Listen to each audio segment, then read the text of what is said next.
Bismillahirrahmanirrahim. Today our topic is chemistry. What is chemistry? आज हम chemistry की definition पढ़ेंगे और ये वीडियो देखने के बाद केमिस्ट्री की डेफिनेशन आपको बिल्कुल क्लियर हो जाएगी, ये गारंटी मैं आपको देता हूँ। तो शुरू करते हैं।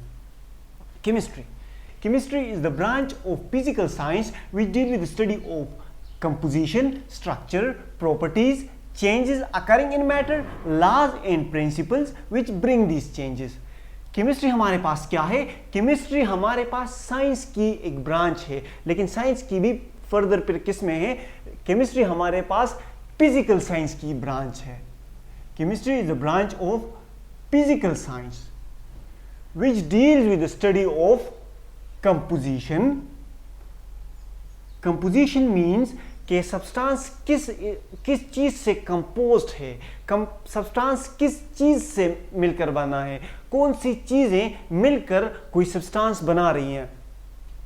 तो we deal with study of composition, structure, उसकी साख्त किस तरह है, प्रॉपर्टीज, उसकी खुसूसियात किस तरह है, and changes occurring in matter and laws and principle which bring these changes. आपको मैं एक एक टर्म विद एग्जांपल आपको मैं एक्सप्लेन करता हूं। Example, consider hydrogen gas. Hydrogen gas की केमिस्ट्री हम पढ़ते हैं, तो हाइड्रोजन गैस की केमिस्ट्री में क्या क्या है वो पढ़ते हैं। Hydrogen gas is composed of hydrogen molecule. Hydrogen gas हमारे पास हाइड्रोजन मॉलिक्यूल से मिलकर बना होता है। हाइड्रोजन मॉलिक्यूल्स मिल जाते हैं तो हमारे पास हाइड्रोजन गैस बन जाता है। और हाइड्रोजन मॉलिक्यूल जो कि H2 is a hydrogen molecule. Hydrogen molecule is composed of hydrogen atoms.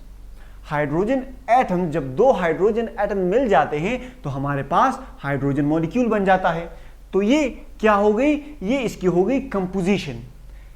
ये हाइड्रोजन गैस की कंपोजिशन हो गई कि हाइड्रोजन गैस में हमारे पास हाइड्रोजन मॉलिक्यूल्स होते हैं और हाइड्रोजन मॉलिक्यूल हमारे पास हाइड्रोजन एटम से मिलकर बनते हैं। तो ये क्या हो गई? ये इसकी कंपोजिशन हो गई।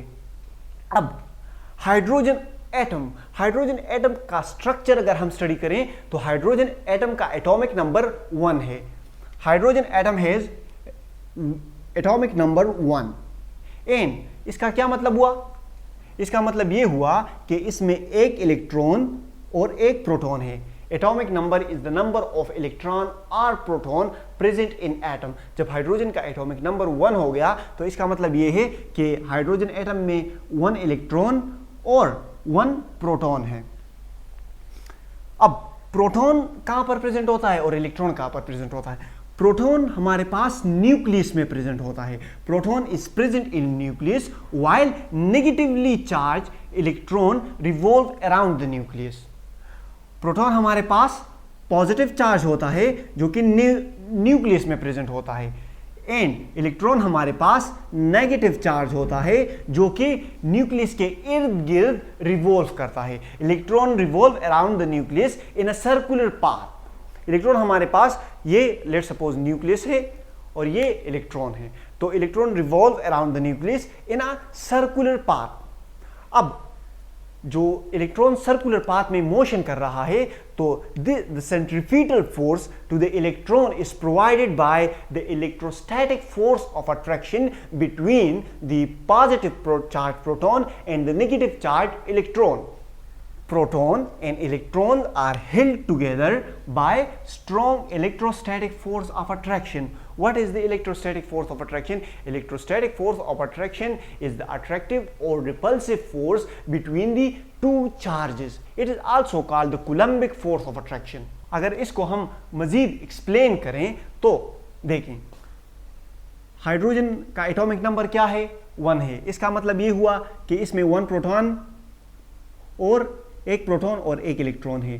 तो जिस तरह मैंने आपको बताया, प्रोटॉन न्यूक्लियस में प्रेजेंट होता है, ये न्यूक्लियस है,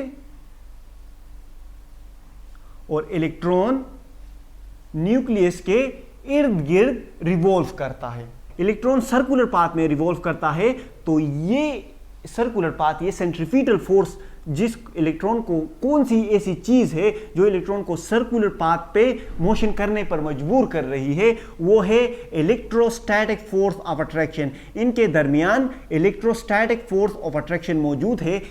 प्रोटॉन और इलेक्ट्रॉन में इलेक्ट्रोस्टैटिक फोर्स ऑफ अट्रैक्शन मौजूद होने की वजह से ये इलेक्ट्रॉन न्यूक्लियस के इर्द गिर्द सर्कुलर पाथ में रिवॉल्व कर रहा है। The proton and electron are held together by strong electrostatic force of attraction।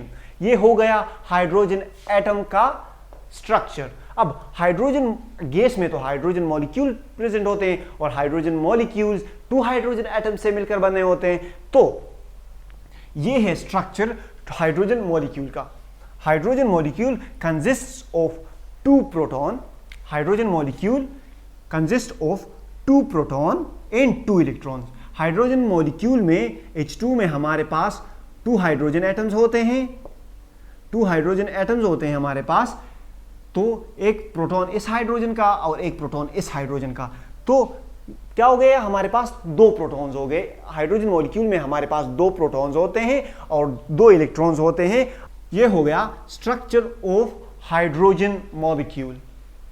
अब हाइड्रोजन हमारे साथ क्लोरीन के साथ रिएक्शन कर लेता है तो ये हमारे पास HCl मींस हाइड्रोक्लोरिक एसिड बना देता है।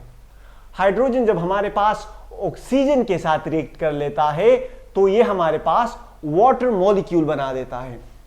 और इसी तरह जब ये डिफरेंट एटम्स के साथ रिएक्ट करके हमारे पास डिफरेंट प्रोडक्ट्स बनाता है तो ये क्या हो गई, ये इसकी प्रॉपर्टीज हो गई। अब हाइड्रोजन गैस पर अगर हम प्रेशर अप्लाई करें, when pressure is applied on hydrogen gas its volume decreases. ये एक कंटेनर है जिसमें हाइड्रोजन गैस मौजूद है। अगर हम इस पर प्रेशर अप्लाई करें तो इसका वॉल्यूम क्या होगा, इसका वॉल्यूम डिक्रीज हो जाएगा। ये पेन यहां तक आ जाएगा और मॉलिक्यूल और क्लोज हो जाएंगे तो क्या हो गया, जब प्रेशर हमने हाइड्रोजन गैस पर हमने प्रेशर अप्लाई किया तो वॉल्यूम डिक्रीज हो गया। और ये किस लॉ के मुताबिक, ये बॉयल्स लॉ के मुताबिक, ये प्रोसेस जो हो गया ये बॉयल्स लॉ के मुताबिक, Boyle's law, this is according to Boyle's law. Boyle's law हमें क्या बताती है, बॉयल्स लॉ हमें यह बताती है कि pressure is inversely proportional to volume. Means जब हम किसी गैस पर प्रेशर बढ़ाएं तो उसका वॉल्यूम क्या होगा, कम हो जाएगा। हमने प्रेशर बढ़ाया और ये वॉल्यूम कम हो गया।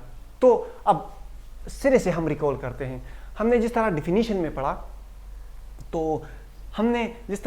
में पढ़ा कि chemistry is the branch of physical science. और केमिस्ट्री हमारे पास composition, structure, properties, changes occurring in matter, laws and principle which bring these changes, इसमें हम केमिस्ट्री में हम ये चीज़ स्टडी करते हैं।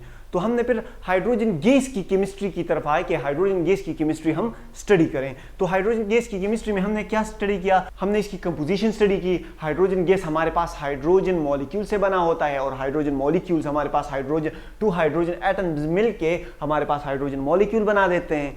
फिर हाइड्रोजन फिजिक्स की कंपोजिशन स्टडी करने के बाद हम इसके स्ट्रक्चर पर आ गए कि हाइड्रोजन का स्ट्रक्चर किस तरह है, इसमें अरेंजमेंट ऑफ इलेक्ट्रॉन और प्रोटॉन किस तरह होती है।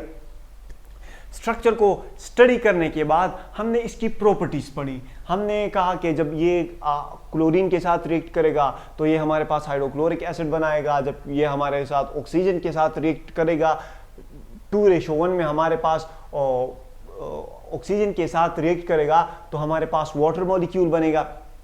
और फिर हमने ये पढ़ा कि जब हम हाइड्रोजन गैस पर प्रेशर अप्लाई करें तो क्या होगा, उसका वॉल्यूम कम हो जाएगा। और ये अकॉर्डिंग टू बॉयल्स लॉ, ये बॉयल्स लॉ के मुताबिक है। अब अगर हम डिफिनीशन की तरफ आ जाए, chemistry is a branch of physical science that deal with the study of composition, structure, properties, changes in matter. Matter जब हमने प्रेशर अप्लाई किया तो मैटर क्या हो गया, solid, liquid, gases are matter. जब हमने प्रेशर अप्लाई किया तो मैटर में चेंज अकर हो गया। चेंज किस तरह अकर हो गया? वॉल्यूम डिक्रीज हो गया। And laws and principle which bring these changes, और ये हमारे पास किस लॉ के मुताबिक? बोयल्स लॉ के मुताबिक ये हमारे पास ये चेंज आया। तो हम केमिस्ट्री में उन लॉज और उन प्रिंसिपल्स को स्टडी करते हैं जो हमारे पास मैटर में चेंज आने का सबब बनती हैं। This was the brief definition of chemistry, और मुझे उम्मीद है कि आपको इस डेफिनेशन की बिल्कुल समझ आ गई होगी। हाँ, अगर कोई क्वेश्चन हो तो कमेंट सेक्शन में आप मुझसे कर सकते हैं। और हाँ, जाने से पहले मैं आपको एक बात बताता चलूँ कि जब भी आप कोई अच्छी सी बात सीखें, मतलब आपने दिन में, हफ्ते में, महीने में, साल में कोई भी अच्छी बात सीखी, वो अपने साथी को बताएं, वो अपने दोस्तों को वो अच्छी बात बताएं। इसमें आपका भी फ़ायदा होगा और माशरे का भी फ़ायदा होगा। आप नहीं जानते कि आपकी एक अच्छी बात एक माशरे को कितना इम्पैक्ट कर सकती है। And that's it for today. जाने से पहले सब्सक्राइब करें और बेल आइकन को दबाना ना भूलें। Thank you very much.